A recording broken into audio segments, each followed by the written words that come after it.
He ended our marriage in 4 sentences in 20 seconds. I'm boarding a flight to Italy with Priya. I already moved everything into an account you can't touch. Don't call. Don't fight it. It's already done. He wanted me to collapse right there in the school parking lot, in front of the other mothers, the honking cars, the teachers waving goodbye. Instead, I read it twice, slid the phone into my pocket and smiled, because he had absolutely no idea what he had just triggered. If stories like this pull you in, hit subscribe now, because what happens after his plane lands in Rome is the part nobody sees coming. Stay with me all the way to the end. My name is Maren Ashford. I'm 34, a logistics coordinator, and for 12 years I was married to a man named Grant Whitlock. This is the story of the day he thought he ended my life, and the 6 quiet months I spent making sure he couldn't. Grant and I met in college back when he was broke, funny, and hungry to prove something to the world. I fell for the hunger before I understood exactly what it would eventually cost me.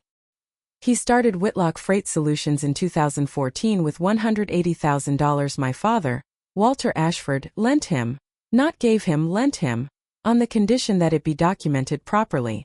My father was a retired contract attorney who had spent 40 years watching handshake deals destroy families, and he didn't believe in them, not even with his own son-in-law. He had Grant sign a formal promissory note and a use one filing that quietly attached a lien to the company's equipment and receivables until the loan was repaid in full plus interest.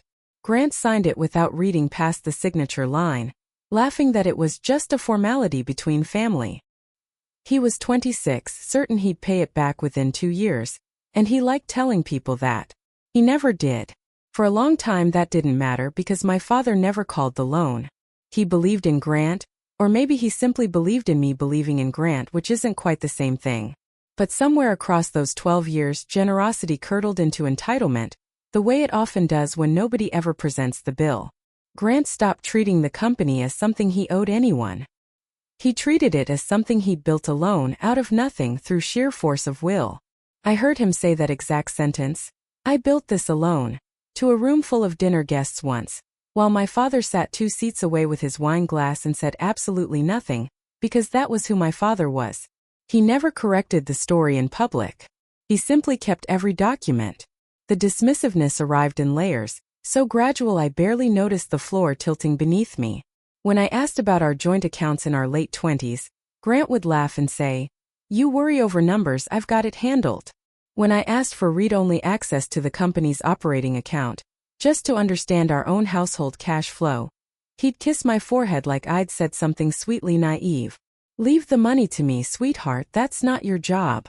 When his new marketing director, Priya Anand, started appearing in every single conversation, every late meeting, every out-of-town conference, every "she's just really good at her job, Maren," I mentioned it once carefully over a Tuesday dinner while our daughter colored at the far end of the table.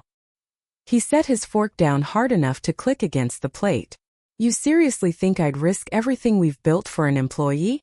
I stopped asking after that. Not because I believed him, but because I finally understood that he wanted me to stop looking, and keeping the peace had quietly become easier than being right. His mother, Diane, made it even easier to stay quiet. Whenever I mentioned feeling shut out of our own finances, she'd pat my hand at Sunday dinner and say warmly, like she was offering comfort instead of an excuse, "That's just how men like Grant are, dear. They carry the weight so you don't have to." It took me years to hear what that sentence actually meant underneath the warmth, that my discomfort was mine to manage quietly, and his control was simply the cost of being married to someone important. I told myself it was temporary. I told myself that once the company stabilized, once our daughter Sadie started kindergarten, once things finally slowed down, he'd let me back in. I kept telling myself that same story for the better part of a decade, the way you keep repainting a wall to avoid noticing the crack underneath. There was a fourth pattern too, smaller than the others but somehow harder to forgive in hindsight. Every year on the anniversary of the company's founding, Grant threw himself a small celebration. A nice dinner, a toast among partners, a social media post thanking everyone who believed in this dream from day one. My father's name never once appeared in those posts. Neither did mine. I used to sit at those dinners smiling politely, watching Grant thank investors he'd known for 18 months while the person who had actually made the whole thing possible sat quietly slicing his steak, saying nothing, waiting for a mention that never came. I asked Grant about it once gently in the car afterward. Doesn't Dad deserve a mention at least? Grant shrugged. It's not really that kind of thing, Maren. Investors get thanked. Family is just family. I remember staring out the passenger window and understanding, for the first time with total clarity, that in Grant's mind those two categories would never overlap, no matter how much money or loyalty either of us had already given him. About 7 months before that text message, I found the first thread I couldn't quietly explain away.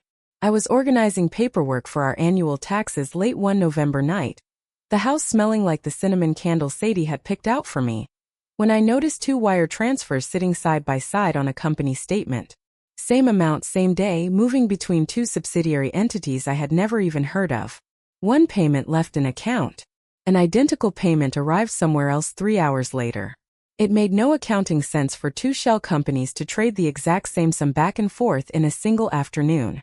I mentioned it casually at dinner, the way you mention a strange noise from the car, quietly hoping someone else will tell you it's nothing. Grant's fork paused halfway to his mouth, just for a second, barely visible if you weren't watching closely. Then he smiled, the smile I'd learned to recognize as a door closing. Accounting error. Already fixed. He changed the subject to Sadie's upcoming soccer tournament, and I never brought it up to him again. Not to him. Instead, I quietly scheduled a consultation with an independent forensic accountant named Everett Coleman, a man my own father had recommended years earlier, half joking and half serious. In case you ever need someone who isn't on Grant's payroll, Maren. I sat across from Coleman in his cramped downtown office and slid across bank statements, wire confirmations, and the UCC filing my father had kept meticulously updated in a folder labeled simply Whitlock. I didn't accuse anyone of anything. I asked one question. Can you tell me if this looks normal to you? He studied the pages for nearly an hour, adjusting his glasses, circling a few entries in red, before he finally looked up. I can't tell you a crime has occurred, he said carefully, but I can tell you these transactions deserve a much closer look, and I can tell you your father's lien is still fully enforceable if it ever needed to be. From that afternoon forward, I quietly copied every unusual transfer, saved every strange email, backed up every statement onto a drive Grant didn't know existed, and waited. Not for revenge. For certainty. 3 months after that meeting, my father passed away quietly in his sleep on a Thursday in February, and the promissory note, the lien, every ounce of leverage he had spent a decade protecting without ever mentioning it to me, transferred to me as his only heir.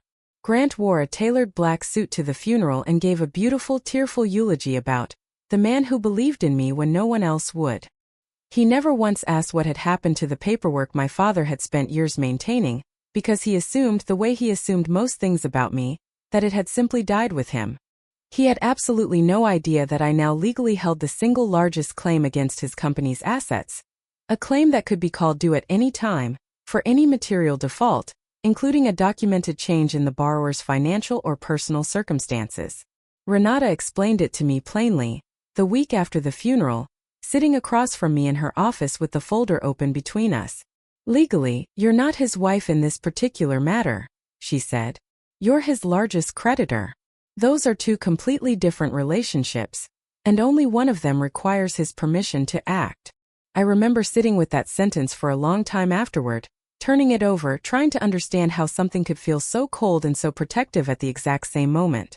For 12 years I had been the person in the marriage with the least information and the least power. Overnight, without ever asking for it, I had quietly become the person holding the only card that actually mattered. I didn't do anything with that power right away. I sat with it for weeks, unsure whether I even wanted to use it, hoping foolishly that grief might soften Grant instead of hardening him further. It didn't. If anything, Priya's presence grew louder in the months that followed. Group photos from team offsites that were quietly, obviously weekend trips for 2. A birthday post from her account with 3 heart emojis and the caption, "Can't wait for what's next." I watched it unfold in slow motion and said nothing, because I had already learned, painfully, that saying something out loud only taught Grant to hide his tracks more carefully. So I waited and I documented and I said nothing right up until the afternoon he stood in an airport gate and decided the waiting was over. Looking back, I can point to the exact week things shifted from suspicion to certainty.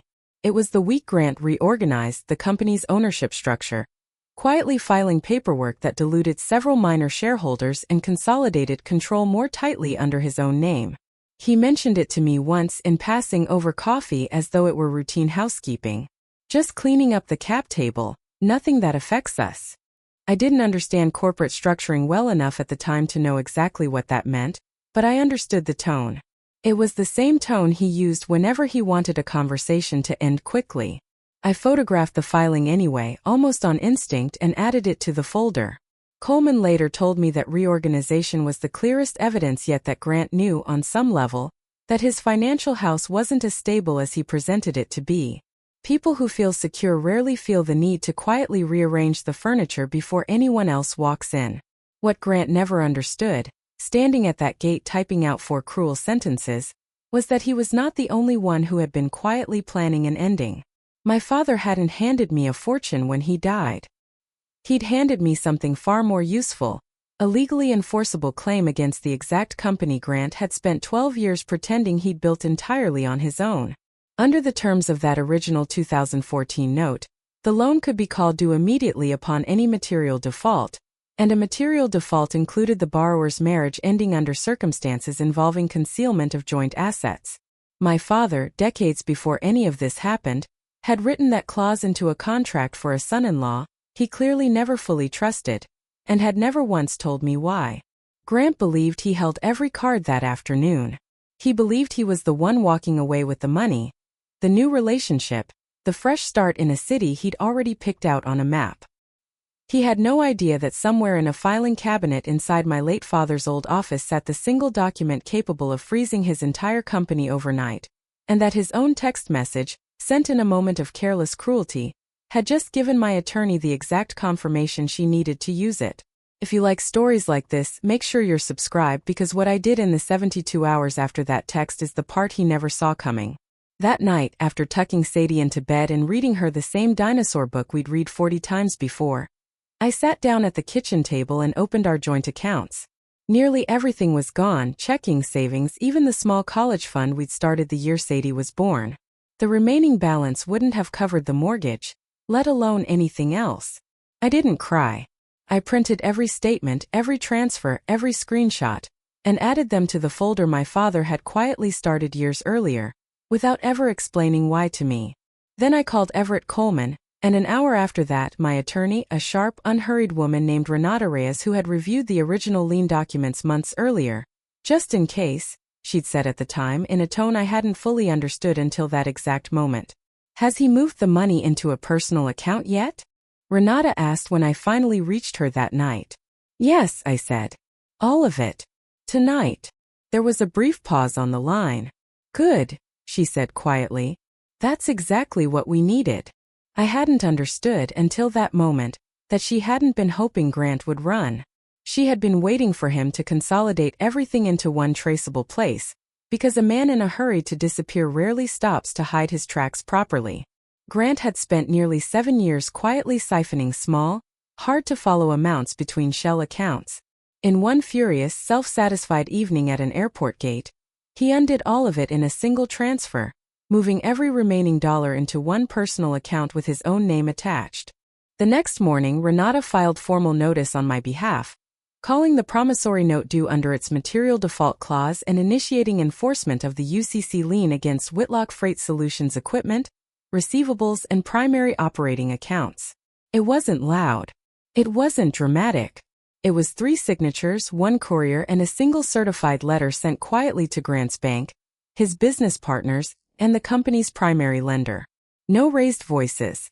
No confrontación. Just paperwork filed calmly and precisely, exactly the way my father had spent his whole career teaching me things should be handled. By the time Grant's flight touched down in Rome, he had already posted a selfie with Priya at the arrival's gate, sunglasses pushed up into his hair. "New country, new beginning," the caption read. The comments filled quickly with strangers cheering him on.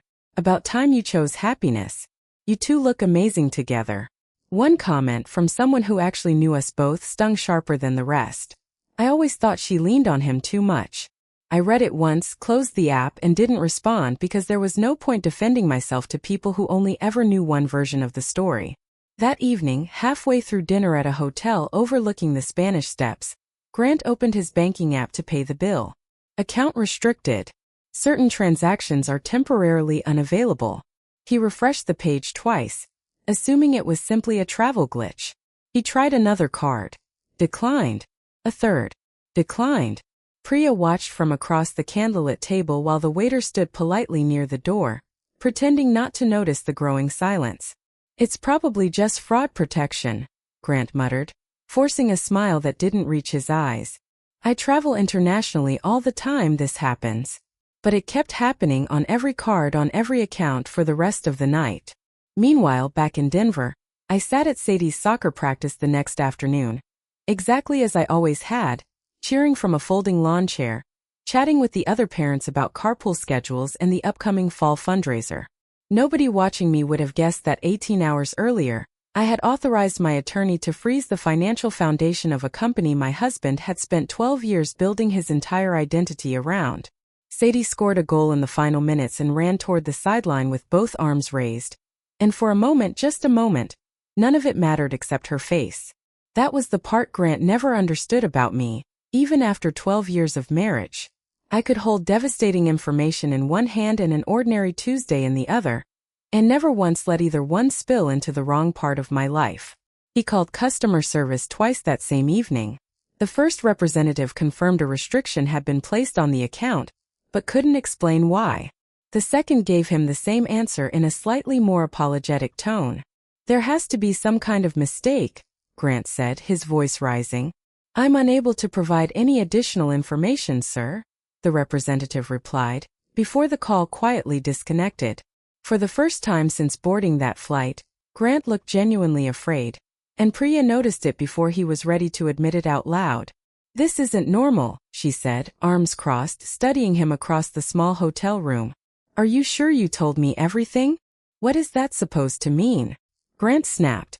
"You said your divorce was basically finished." "It is. You said there weren't any financial problems." "There aren't." "Then why?" she said slowly. "Does it feel like everyone except me already knows something?" He didn't have an answer for that, and for the first time since they'd landed in Rome, his confidence looked borrowed, thin, already coming apart at the seams. The real confrontation happened 3 days later, over a video call his own attorney arranged. Once his business partners started asking questions he couldn't answer, and 2 of his largest clients quietly suspended their contracts pending an internal financial review. Grant appeared on screen still wearing the same tailored suit from my father's funeral, except now it looked 2 full sizes too big for the man wearing it. "Maren, we can work this out," he said. Like the last 4 weeks simply hadn't happened, like a text message from an airport gate could be smoothed over with a softer tone of voice. "I wanted to work this out before you left," I said. "You didn't want to work anything out. You wanted to disappear quietly, and let me clean up whatever was left behind." "I made mistakes," he said, quieter now. "You abandoned your daughter by text message," I said. "You emptied our accounts and told me good luck paying the bills. And then you found out I wasn't paying anything, because you'd already made absolutely sure I couldn't." He didn't answer that one at all. "Do you understand what this lien actually means?" I asked. "My father lent you the money that built this entire company. You spent 12 years pretending that debt didn't exist. I have every single document proving otherwise, dated, signed, and notarized. That money was mine," he said, and I actually laughed, not out of cruelty but out of pure exhausted disbelief. "It was never yours, Grant. It was a loan. You just never expected anyone to actually call it due." Priya's voice came in sharply from somewhere off camera, unfamiliar now with something that sounded a lot like fear. "Wait, she owns part of the company?" Grant didn't answer her either. His silence answered for him, loud enough for everyone on that call to hear exactly what it meant. "We're still a family," he tried one last time, reaching for the only language he had left to reach for. "Sadie needs her father. You and I built something real together, Maren. You built a life around hiding things from me," I said. "I'm not interested in rebuilding that. I'm interested in what's fair for Sadie, and what's legally owed to me. Nothing more and nothing less." His attorney, visibly uncomfortable, finally interrupted to redirect the call toward mediation terms neither of them had expected to need this early. Renata, calm as ever beside me, simply slid a folder across her side of the table. We'll need full account transparency, a formal repayment schedule against the lien, and a parenting plan that reflects the decisions made this past month, she said, and that essentially was that. Grant had nothing left worth negotiating with. Every card he thought he was still holding had already been played, weeks earlier quietly, by two people he had spent over a decade underestimating without ever once noticing he was doing it. Before the call ended, Grant tried one more angle, the same one he'd leaned on for most of our marriage whenever a conversation stopped going his way. "You've changed," he said. "The Maren I married would never have done something like this." I didn't raise my voice. I didn't need to. "The Maren you married didn't know how to do this," I said. "You taught me, Grant. Every time you said, 'Leave the money to me.' Every time you told me not to worry about numbers I didn't understand. I finally understood them." For a long moment nobody on the call said anything at all. Even his attorney seemed to sense there was nothing productive left to add. Somewhere off-screen I heard Priya's chair scrape back, followed by a door closing quiet and final, in a hotel room thousands of miles away. Renata caught my eye through the screen once the call had fully ended and gave me a small, professional nod, the kind she probably gave dozens of clients on the worst day of their marriages. "You did well," she said simply, closing her laptop. I didn't feel triumphant. I felt, for the first time in longer than I could remember, like I had finally said every true thing out loud that I'd spent a decade swallowing at dinner tables, in car rides, in quiet hallway conversations nobody else ever heard. It wasn't satisfying exactly. It was just finally honest. In the weeks that followed, the consequences arrived like a slow, orderly avalanche, each one landing before the last one had even finished settling. Whitlock Freight Solutions lost its two largest clients within 10 days of the restriction becoming known inside local logistics circles. 3 investors formally withdrew their support within the month, citing, in careful corporate language, concerns about financial transparency. One business partner, a man Grant had known since college and trusted more than almost anyone, quietly sold his own shares back to the company rather than risk being associated with the growing scrutiny. A local trade publication ran a short, dry paragraph mentioning an ongoing financial review at the firm. The kind of sentence that reads like nothing to an outsider and means absolutely everything to people inside that industry. Grant's carefully built reputation, the one he had protected far more fiercely than he'd ever protected our marriage, began quietly dissolving in a way that money alone couldn't repair.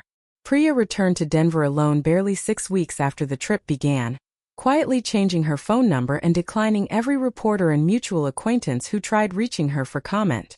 Grant stayed in Italy nearly another month, negotiating remotely with lawyers scattered across 2 continents, before finally flying home to face the lien enforcement, the divorce filing, and a custody evaluation he had assumed, right up until the very end, would simply go his way, the way everything always had before. The court proceedings themselves were almost anticlimactic after everything that had already happened.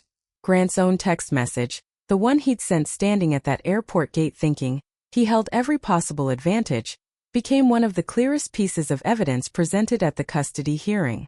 It showed deliberate abandonment. It showed financial control. It showed, in his own careless words, exactly what kind of decision he had made and exactly how little thought he had given our daughter inside of it. Combined with the bank records and the careful timeline Coleman had helped assemble, there wasn't much left for either attorney to argue over. I was granted primary physical custody. Grant received structured, supervised parenting time, with room to slowly rebuild trust over the following years, if he genuinely chose to. The lien repayment was structured across 4 years, secured by the company's remaining assets, enough to protect Sadie's future stability without needing anything else from him ever again. Diane, Grant's mother, called me once during that stretch of months, her voice smaller than I'd ever heard it. "I didn't know about any of this," she said, meaning the wires, the shell companies, the reorganized ownership structure that had quietly deluded people who trusted him. "I believe you," I told her, and I meant it. She had spent years excusing behavior she genuinely never understood the full shape of, which is its own particular kind of sad. We didn't speak often after that, but she sent Sadie a birthday card every year without fail, and I never once stood in the way of that. I want to be honest with you, none of it felt like a victory in the moment it actually happened. It felt like paperwork, exhaustion, and a strange, quiet relief that took months to recognize as peace instead of numbness. Sadie asked more than once during those first hard weeks why her father lived so far away now. I never lied to her, and I never once spoke badly about him either, no matter how tempting it was on the hardest nights. I told her the only honest thing I actually had. Sometimes adults make choices that hurt the people they love the most, and it isn't your fault, and it was never yours to fix. She nodded like she understood more than any 7-year-old should ever have to understand, and some nights that broke my heart more than anything Grant had done to me directly. The moral of this story isn't that quiet people eventually get their revenge. It's that quiet people are usually paying attention the entire time, long before anyone thinks to give them any credit for it, and the paperwork they keep without ever saying a word out loud can quietly outlast every apology someone waits far too long to give. Almost a year later, Sadie and I finally took the trip she had been asking about for years. Ironically, it was Rome, the very same city Grant had once imagined starting his brand new life in. We tossed coins into the Trevi fountain, ate far too much gelato near the Spanish Steps, and I never once checked my phone to see what mood he might be in, because that particular fear simply didn't exist inside me anymore. One evening, watching the sun drop slowly behind the old rooftops, Sadie slipped her small hand into mine and quietly asked if we were going to be okay. I told her the truth. We already are. If this story meant something to you, hit subscribe so you don't miss the next one, and tell me in the comments what you would have done in my place.